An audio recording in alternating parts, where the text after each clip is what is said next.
देखो सुभद्रा रे आमे कहिला परे 3,38,000 एनपीसीआई भितर पाखापाखी 68,000 एनपीसीआई क्लियर हो जाइए।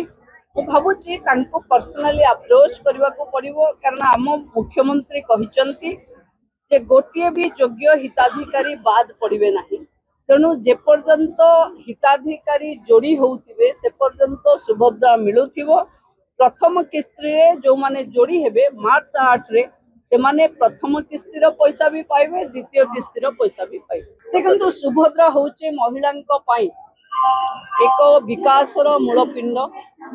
आज केवल एक सरकार फ्लैगशिप योजना नुहे, महिला सशक्तिकरण को नहीं विभिन्न मुद्रा रे सुभद्रा आसीबो जो थिरे आपण माने महिला को एंटरप्रेन्योर हिसाब रे, महिला को इंडस्ट्रियलिस्ट हिसाब रे, महिला को दुकानदार हिसाब रे, महिला को होटेलियर हिसाब रे आपण माने देखि परिबे।